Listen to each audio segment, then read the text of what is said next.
너희는 하나님이 택하사 거룩하고 사랑받는 자처럼 긍휼과 자비와 겸손과 온유와 오래 참음을 옷 입고 누가 누구에게 불만이 있거든 서로 용납하여 피차 용서하되 주께서 너희를 용서하신 것 같이 너희도 그리하고 이 모든 것 위에 사랑을 더하라. 이는 온전하게 매는 띠니라. 아멘. 네, 오늘도 기도의 자리에서 뵙게 돼서 감사합니다. 오늘 바울은 계속해서 이어서 새로운 생명을 얻은 신자들에게 요구되어지는 그 합당한 삶을 권면하고 있는데요. 12절부터는 그 권면의 어떤 내용의 성격이 공동체 안에서 서로에 대해서 어떻게 대해야 될지를 말하고 있음을 보게 됩니다. 그렇게 볼 수 있는 이유는 13절에 보시게 되면 후반절에 이렇게 되어 있습니다. 주께서 너희를 용서하신 것 같이. 신자들을 언급하는 거죠. 공동체를 말하는 겁니다. 우리 각자가 주님의 용서하심으로 하나님의 사랑을 받은 자임을 말하고 있는 걸 보게 되면 그 하나님의 용서받은 신자들의 만남 속에서 이루어질 자세를 이야기하고 있다는 것을 알게 됩니다. 12절 다시 보시게 되면 이제는 적극적으로 그래서 신자들 안에 어떤 모습이 있어야 되느냐 할 때 먼저 우리 각자가 누구냐를 다시 한번 인식할 필요가 있음을 말합니다. 바울은 언제나 이 서신서를 쭉 보다 보면 어떤 행위에 앞서서 우리가 누구냐라는 사실들을 재차 확인시켜줍니다. 그래서 오늘 12절 보게 되면은 신자들이 이렇게 말합니다. 너희는 하나님이 택하사. 너무 많이 들은 이야기죠.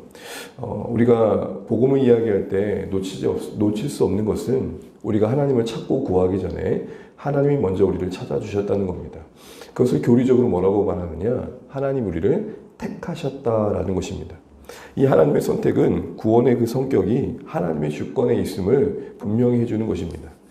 어떤 분들은 이 하나님의 택하심을 조금 부정적으로 보는 분도 있습니다. 그럼 나는 뭐냐라는 거죠. 내 의지는 무엇이냐는 겁니다.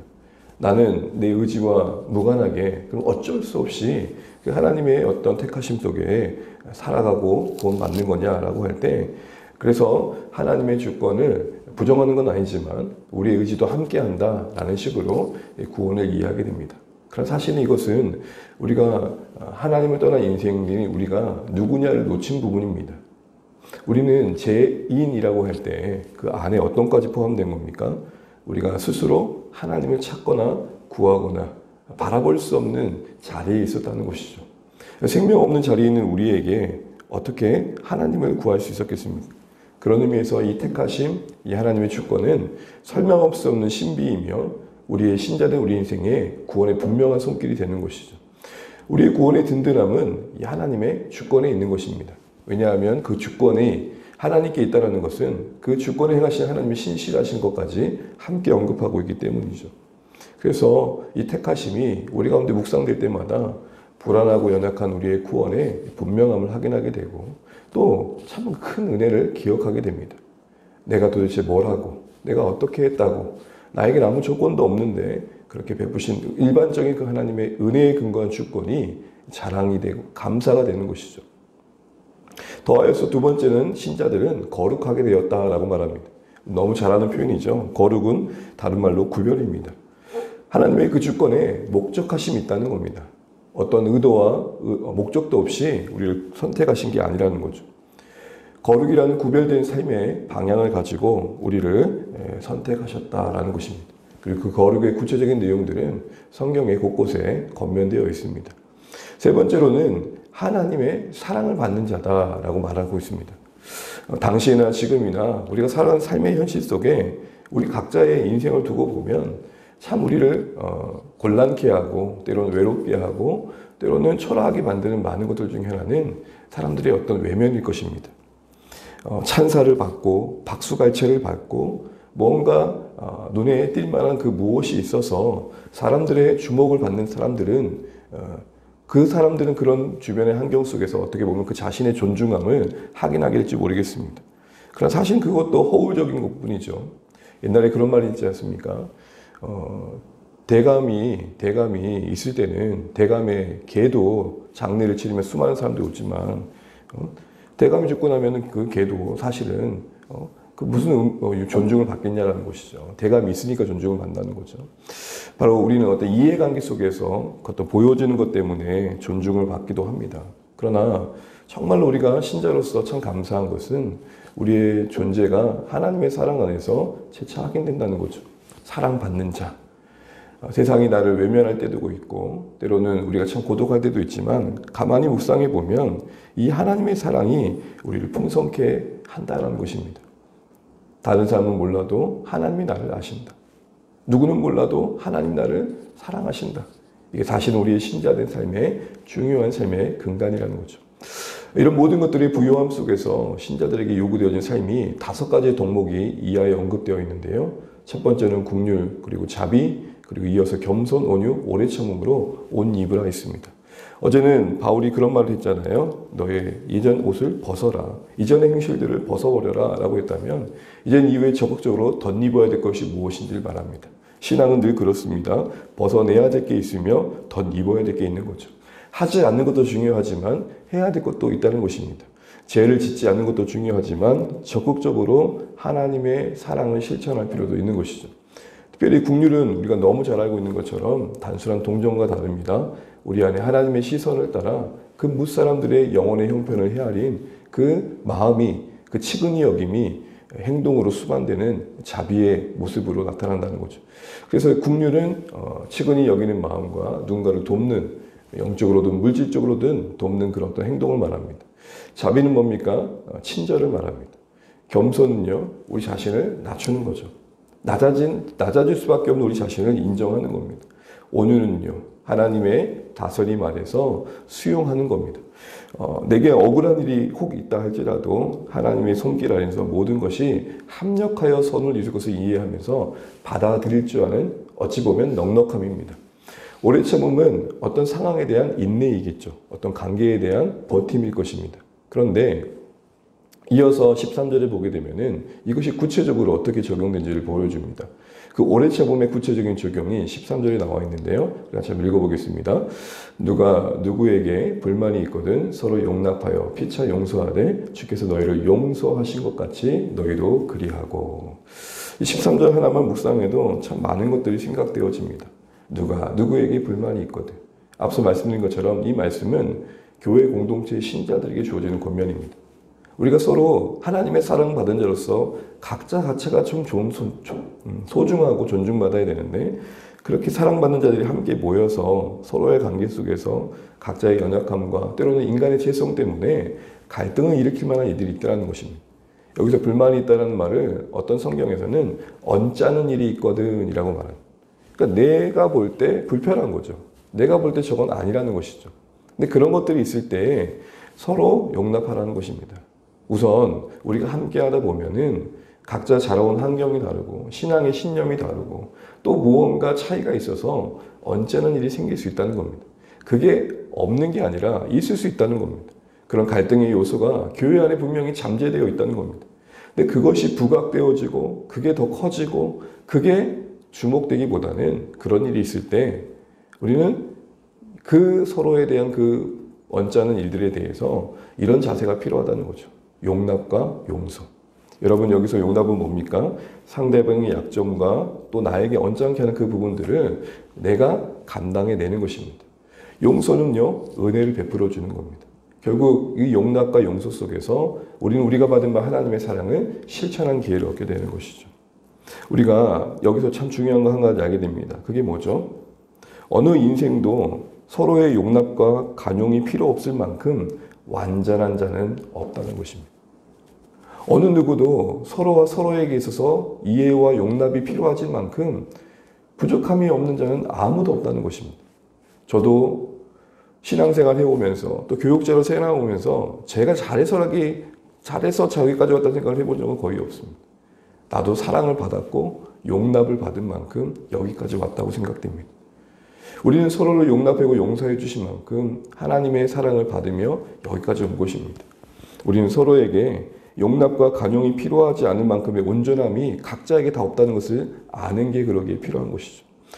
우리는 서로의 용납을 필요로 합니다. 서로의 용서를 필요로 합니다. 이거를 인정하는 게 되게 중요하다는 것입니다. 누군가 나를 용납해주고 또 누군가 나에게 간용을 베풀어 줘야 우리는 서로와 서로의 관계 속에서 관계를 만들어 갈 수 있는 것이죠. 그리고 이 모든 요소들은 결국 하나님께서 관계 속에서 우리를 빚어가심을 보여줍니다. 그리고 바울은 마지막으로 14절을 관련해서 언급합니다. 14절을 먼저 읽고 마치겠습니다. 이 모든 것 위에 사랑을 더하라. 이는 온전하게 매는 띠니라. 저는 이 말씀 앞에 먹먹함을 느꼈습니다. 여러분은 어떠십니까? 나름 용납한다고 용납했고 용서한다고 용서했습니다. 긍휼을 베풀었고 친절을 나눴고 나름 겸손한다고 했고 온유와 오래 참음으로 나타냈습니다. 그런데 14절 말씀 앞에 차마 부끄러워 아무 말 할 수 없는 제 모습을 봤습니다. 긍휼이 가만히 보니 동정이었더라고요. 겸손이 교육자니까 일부러 낮춤이었더라고요. 오래 참음이 그냥 갈등이 만들고 싶지 않은 그냥 인간적인 판단이었더라고요. 용납과 용서가 그렇게 하자면 안 되는 어떤 상황의 논리였더라고요. 이 모든 것 위에 사랑을 더하라. 이 말씀이 우리에게 뭘 말씀하는 겁니까? 긍휼을 베푸는 것 같으나 사랑이 없으면 그거 동정이라는 것입니다. 사랑이 없으면 하나님의 사랑의 빛 아래에서 그것이 이루어진 게 아니면 모양은 비슷할지 모르지만 하나님 옆에서 아닌 모습일 수 있다는 것들을 바울은 이야기하고 있는 것입니다. 이 말씀은 우리에게 무한한 겸손을 요구합니다. 내가 도대체 너를 얼마만큼 용납해야 되니? 이 말이 왜 나옵니까? 그 모든 걸 온전케 하는, 그 용납을 온전케 하는 사랑의 한계를 느끼는 것이죠. 24절 말씀이 오늘 이 새벽에 우리 자신을 돌아보는 말씀 되었으면 좋겠습니다. 나는 한다고 했는데 한다고 했다라고 하는 그 어떤 행위가 내게 한계로 와닿을 때 결국 그 근원에 그 모든 걸 온전케 하는 사랑의 한계가 아닌가라는 것입니다. 더하여 나는 뭔가 한다고 하고 있는 그 우쭐함은 혹시 사랑의 부재로 인한 우쭐함은 아닌가라는 것입니다. 사랑이 우리의 긍휼을 더 긍휼답게 합니다. 사랑이 우리 자비와 겸손과 온유와 오래 참음과 용서와 용납을 더 온전하게 하나님 닮은 모습들로 만들어가게 한다는 것이죠. 그래서 다시 한번 우리가 지금 행하고 있는 모든 것들, 나름 우리가 용납하고 용서하고 은혜를 베풀며 또한 우리가 보여주는 모든 신자로서의 그 덕목들이 혹시 나의 그냥 소양과 교양에서 우러나온 정도는 아닌가? 내 위치와 직분이 만든 교양은 아닌가? 바라는 것은 하나님의 사랑이 이 모든 것들을 주장해 갔으면 좋겠습니다. 우리 모두 서로에 대한 이 모습들이 하나님의 사랑 안에서 더 온전해지고 충분해질 수 있도록 매일같이 그 하나님의 사랑의 공급하심과 그 은혜를 구할 수 있는 또 우리의 삶이 되시면 좋겠고, 오늘 이 새벽에 그 하나님의 사랑이 우리 안에 충분히 부어져 그 사랑을 따라 긍휼을 베풀며 요구에 대한 신자들의 서로에 대한 삶의 모습들을 맺혀갈 수 있는 우리 모두 되시기를 주의 이름으로 축복합니다. 기도하겠습니다. 하나님, 오늘도 새벽에 말씀과 기도로 시작하게 하신 것을 감사합니다. 하나님, 나는 한다고 했던 것들이 혹시 사랑의 부재 속에서 다시 한번 되돌아버진 것들을 보게 됩니다. 내가 긍휼히 여겼던 것들이 혹시 하나님 앞에서 단순한 동정은 아닌지를 또 돌아보게 됩니다. 사랑이 온전케 한다는 말씀 앞에 우리 자신의 모습을 돌아보면서 하나님 원하시는 이 신앙의 아름다운 덕목들과 실천들이 사랑으로 온전해진다는 사실을 기억하며 내가 행하는 동기와 목적과 내용이 하나님의 사랑 되게 해달라고 기도하시면 좋겠습니다. 사랑을 공급받으며 그 사랑을 깨달으며 그 사랑을 빛 아래서 우리의 신앙의 덕목들이 실천되어져서 그 더 풍성한 교회 공동체의 모습들, 서로의 모습 되었을 수 있도록 기도해 주시면 좋겠습니다. 교회를 위해서 기도해 주시되 특별히 오늘 또 목장과 그리고 주일 예배와 또 함께한 모든 은혜의 현장에 주님의 복주심이 있도록 기도해 주시고, 우리 사랑하는 자녀들이 또 한 학기를 잘 마무리할 수 있도록 또 준비된 시험들을 잘 감당할 수 있도록 함께 또 기도해 주시면 좋겠습니다. 연약한 우리 성도들을 위해서도 기도해 주시고 이 나라 이 민족을 위해서 주의 나라가 임할 수 있도록 또 함께 기도하시면 좋겠습니다. 각자 기도하시고 주님의 은혜 안에서 또 오늘도 복된 하루 되시길 바랍니다. 기도하겠습니다. 하나님 아버지, 오늘도 주님의 말씀 앞에 서게 됩니다. 하나님 아버지, 이 모든 것 위에 사랑을 더하라는 말씀 앞에 우리의 중심을 돌아보게 됩니다. 하나님 혹시 어떤 상황과 직분과 주어진 어떤 위치가 만든 신앙의 행위들이 우리의 것인가 하나님 아버지의 뜻으로 또 착각하고 있지 않은지 돌아보게 됩니다. 용납한다고 했지만 하나님 사랑 없는 용납이었고 또 하나님 아버지 용서한다고 했지만 사랑 없는 용서는 아니었는지를 돌아보게 됩니다. 하나님 아버지 사랑 없이도 긍휼을 베풀 수 있고 자비와 또 하나님 아버지 겸손과 온유와 오래 참음을 나타낼 수 있다는 사실 앞에서 두려움을 갖습니다. 하나님 도와주십시오. 우리의 행함이 그 사랑에 붙들림 받게 도와주시고 우리의 행함이 하나님의 사랑이 만든 열매이기를 소원합니다. 주님의 사랑으로 우리를 충만하게 하여 주시고 그 사랑이 오늘 우리를 주장하게 도와주옵소서. 하나님 그 무엇이 어떤 행위가 우리를 주장하지 않게 하시고 하나님의 사랑이 우리를 온전케 하여 주옵소서. 네 하나님 모든 행함들이 그 사랑으로 이루어지게 하시고 그 사랑이 우리를 하나님 앞에 온전하게 세우는 근원이 되게 하여 주시옵소서. 주님 도와주시옵소서.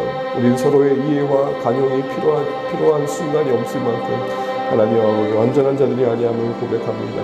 하나님 어떠한 지체든 이 용납과 용서 속에 살아가게 되고 함께하게 됨을 알게 됩니다.